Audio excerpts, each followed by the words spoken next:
Moving on to an important story that we took yesterday. So we had discussed yesterday on the show the sacking of the 2,357 teachers in Kaduna State. Now, the NUT already threatened to a nationwide strike because of Kaduna's sacking of these teachers. Joining us now is Comrade Hassan Akinroye. No, actually, I think I have Mr. Sani, the Human Resource. Yes, we have the Kaduna State Director, Human Resource, Kaduna State Universal Basic Education Board, Ahmed Sani, joining us on the show. Good morning, sir. Are you there? Yes, I am. Good morning. Thank you. So yesterday on the show, we had discussed the fact that the state government in Kaduna State was letting go of these 2,357 teachers. And NUT is going on strike as a result of this. From your end, could you give us an idea what happened with this competency test? Is it legal? Because NUT is saying it's illegal to even conduct it in the first place. On what basis did your government conduct this competency test in the first place? Okay, thank you very much for hosting me. First, a bit of a background. The Kaduna State government takes teacher quality and teacher management very seriously. And from time to time, we embark on competency tests for different purposes. The one we did in 2017 was to identify competent teachers and weed out those who do not have business in our education sector. And we did it successfully. We removed 21,000 and recruited 25,000. In 2021, last year, we needed to conduct training for our teachers. But we need a criterion, an objective criterion, to determine the skill gap, the skill and knowledge gap of our teachers. And so we decided to use the competency test to identify those skill and knowledge gaps so that we can appropriately place them on training. And that was the main objective of last year's competency test. And in spite of all the resistance, we did engage the stakeholders, especially the NUT. Every time we met about 3 times, and they expressed their fears. The first fear was the fear of unknown, the name of the competency and the stigma the 2017 edition had. We disabused their fears by showing them the objectives. Our objectives are very simple, very clear. We want to do training, but we needed to understand the gaps. We cannot assume all teachers don't know English and we'll put them on English training, or we assume all teachers don't know mathematics and we needed an objective criteria. And our aim is not to sack the teachers. And, you know, we did as much as possible. They even take to law that we don't have the mandate to test our teachers. It was TRCN in their own thinking. TRCN gave them their mandate, that it was not part of their mandate to do competency tests. TRCN is mandated to do professional qualifying examination, that is to certify and register teachers, and that's all, and license teachers, and that's all. So we continued to engage them up until the last moment when they decided that they are just not going to go for the test. We did a lot of sensitization, and the competency test recorded success in attendance. About 27,662 of our teachers, that's 84% of our teachers, sat for the test, in which we identify their knowledge and skill gaps based on the computer-based marking that we did for English, for mathematics, and for basic science, for social studies, and for pedagogy. Now we have an idea of numbers, who are lacking in English, who are lacking in math, and we can put them to training. We've started that already. We've done a strengthening of English professional proficiency training. Sorry, because of time, let me be sure that I understand. So the 27,000 plus that actually took the competency test, you're able to identify the knowledge gaps, and now you're going to begin to train them. So the 2,300 that refused to sit are the ones that you're disengaging. Okay. Among the 2,192 teachers deliberately absented themselves and refused to take the test. And these are the ones you're disengaging? Yeah, these were the ones that the government directed we dismiss them. Okay. And 165 teachers failed to score up to 40%. By the way, this competency test, the questions were set based on the syllabi of primary 4, 5, and 6 pupils. And 165 teachers failed to score up to 40%. In the wisdom of the government, these people were also terminated, and we had their appointment terminated. So when you add 2,192 who deliberately absented themselves, plus the 165, you get the 2,357. Yes. So why is NUT going on strike? Because what NUT was arguing initially was they wanted the competency test to be based on the knowledge gaps. But you're saying that that's exactly what it is. It is. That's exactly what it is. And we have arranged training programs. We have arranged the strengthening of their English proficiency. We've done 2,000. We are doing 6,000 now. We don't want to commence the training during the academic calendar so that as not to disrupt teaching and learning. But we have itemized training in July and August. That's the end of term. We are doing strengthening of mathematics and science the training, SMART-C. We have identified those who are weak in mathematics because we mark them per subject, per the subject they took. I think the grounds of the NUT was that their president, the national president, whom to us is just a statistic, is one of our teachers, refused to sit for the competency test. He was queried. We followed due process. We were advised by the civil service, head of service, to follow due process. We queried all of them. In fact, we sent queries to 3,282 teachers. And among them, all of them replied the query. We analyzed the answers of the queries. We found those who had causes to be checked and separate them from those who were outright defiant. And he happens to be one of those who defied, and he was dismissed. Okay. And that's all right, let me get a few more questions in for you, sir. Go ahead. Okay, sir. So I wouldn't understand why an employee will query the employer when it comes to a test that is meant to show that you're improving. So that's on one side. But this knowledge and skill gap you wanted to identify in the test, I wanted to find out from you if these teachers are general-based teachers. So what I call general-based are those teachers that teach all the subjects, or they are for specialized courses, and how differentiated were these tests? Because I know that some of these tests are not a true a reflection of a teacher's capacity to handle, or competence to handle the classroom. But was it differentiated in such a way that it's the skills that are needed that were tested for? No. See, before you become a teacher, you get to be trained as a teacher in our teacher training centers. And they take courses. Some take primary education, social studies. Some take NCE English, you know, a combination of 1 or 2 subjects. So it is important for all of us to appreciate that. Now, when you are employed and recruited to teach in primary school, you don't teach subjects. You are a teacher, teach all. You are a class teacher. But you have your own strength. You have your own background. Like someone who did mathematics in NCE has better background in mathematics than someone who did, for example, say, social studies, okay? So what we did was, to understand the gap, we set the questions, we set 5 questions in basic science, in social studies, in pedagogy, in English, and in mathematics. And we test their performance.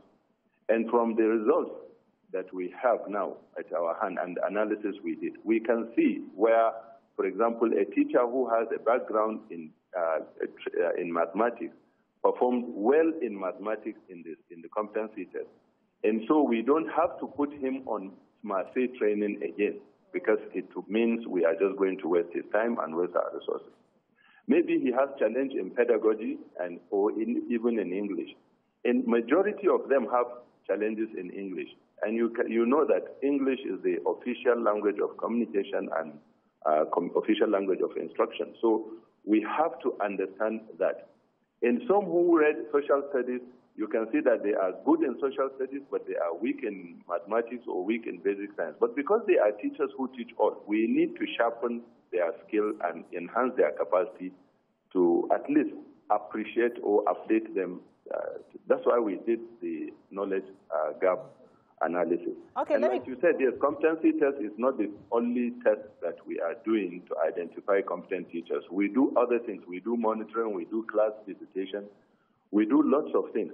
Right. But you see, to understand, to have an objective criteria for placing teachers on training, you need to test them. Okay. And you know, testing is also part of the scheme of education. Right. We test our pupils, and so we can test our teachers. Okay, let me get a few more questions. Nima, so I agree with the importance of evaluation, but I also feel the complaints about teachers, and especially for those that you said you are only firing those that got less than 40% of the mark. Couldn't intervention classes be done for those that got that 40%? Because obviously they already passed their NCE to become teachers. They've taught for a while, and which means that there's going to be slots for them that would be taken out, their income reduced.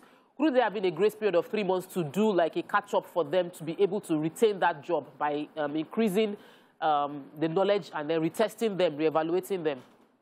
Okay. Yeah, it's good you raised that. Let me complete the sentence. We consider those who score between 40 to 75 to 74%. You see, the Kaduna State government has set a benchmark. The standard is, as far as competency test is concerned, teachers need to score at least 75% and above, because this is what they do every day. So those who scored 75 and above, about 555 of them have passed. Those who scored between 40 to 74, they have failed. They have not met up with the minimum requirement. But we're going to train them because they have numbers. There are about 16,166 teachers who scored between 40% and 74%. We can't sack all of them because we said we needed to understand their training needs. And majority of those in this range band happen to have lower scores because of their challenges with computer, because we did computer-based testing. And so even doing the CBT tells us the gap of knowledge and skills in computer. And we have arranged a computer training, a basic computer training for about 8,500 teachers in this July and August. So truly there is training, we are training. But you see, when you start doing the analysis, you said a teacher scored 0, a teacher scored 2, a teacher scored 4, going upward until you reach 40, until you reach 38. And you find 165. There are trainable and there are untrainable people. Let's not dilly-dally on this. Understood. That's the consideration. And you see, the perspective that Kaduna State government takes about teachers is we value teachers because they are one of the most important instruments of enhancing the learning outcome of our pupils. Let me get a few more questions in for you, sir. Needs to update himself. A good teacher needs to test himself from time to time to appreciate and then to come to terms with realities and times. We can't live in the past. We can't allow ourselves to. Let me get a few more questions in for you, sir. So we don't have to test them now. No. All right. We need them. Yes. Sir, my concern now is those who, for labor reasons, refuse to take the test. We understand those that have taken. I can't hear you. Sorry. Can you hear me now? Okay, now I'm with you. So my concern is those who, for labor reasons, refuse to take the test, along with the acting president of the NUT. So what can you do for those set of people? Because we know those who you've graded now and you had to let go. But amongst these ones, there might be people who are competent who didn't take the test. And we have labor issues now, just as a government who has a people's face. Can you compromise certain things and allow them do another test? Can you do that so that we can avoid this nationwide strike? No. There's no compromise. We have equality of opportunity through education as a policy in the state. We are all equal before the law. If you defy government of directive, and the government directed a measure will be taken to you and administrative action be taken against you, we take it against you. It really doesn't matter whether you are a union leader or whatever it is. We are being fair to all. We have analyzed the answers to the queries of more than 3,282 teachers. We identified 2,192 as not having any excuse. It happens to include the president of the national of the union. It's unfortunate, but so is the law. The law says we should be fair. We cannot compromise. Okay. The Kaduna State government will not compromise. All right. Go ahead, Mariam. Okay. So one thing we heard yesterday when we spoke to Mr. Amber, he mentioned that when the competency test was done last was 2018, if I'm correct, and he said 2017. 2017, and he says since then those who were found competent haven't been given a proper employment. They are still on probation, and there's a fear of casualization of teachers, meaning that in a case like this, where they can just be easily sacked and not given benefits if they have to leave employment, could you please tell us what your opinion on that? Okay. No, that one too does not hold ground. You see, when teachers were recruited in 2018, when we recruited teachers in 2018, they were mandatory. There was mandatory probation period of 2 years. Now, before they can get confirmed. Now, also the process of confirmation requires those teachers to sit and pass a civil service examination. A lot of them, substantial number of them, sat for the civil service examination after the 2 years. That was in the aftermath of Corona. 2020 was a challenging year for everybody. So they sat and some of them passed the civil service exam. And until you have that civil service certificate, you cannot be confirmed. So we have done the data, we've done the inventory of all those teachers that sat for the civil service examination. And remember, this thing is not within the mandate of SUBEB. SUBEB does not conduct civil service exam. There's a whole body responsible for that, and they are doing it. And they're doing it not only for education agencies, it's for all the civil servants in Kaduna State. And right now, we have identified all those teachers who sat and passed the civil service examination. And they have all been processed for confirmation. And those who have not have been informed through their education secretary to await the giving of the forms, because before it used to be sold, Kaduna State government, this administration says no, civil service examination form should be free. To await the issuance of the civil service examination form, once they sit for it and they pass, they present their certificate, that's all. They get confirmed. There's a process that in the SUBEB, we can't just jump. Right. So there's no casualization. Let me this throw issue of casualization is just a word that they are inventing now. It was never part of uses the that a lot. conversation. Let me ask this question. What has been the evaluation of your teacher performance since the competency test you did in 2017? Did you see an improvement in the teaching of your teachers? Because sometimes when we don't see the M&Es in this, we always think, why are they constantly using their own competency formats to grade our teachers? Because NUT can use that as, right, it's not statutorily required. It's not statutorily required. Your competency test is not statutorily required. So why are you doing it? But is there an M&E you have to show the improvement that the teachers have had since you started this competency test in 2017? Yes, okay, let me take you this way. The 2017 competency test we had was manual-based, and it was written, handwritten, hand-marked, and so on and so forth. This current one we had was computer-based, so we have moved a notch a little. We retained the syllabi using the primary 4, 5, and 6. You see, we are in a learning crisis. We are returning pupils back to school. We are building renovating classrooms. We are putting chairs and tables. But still, when we do the assessment of learning outcomes of our pupils, we find that they are still lagging behind.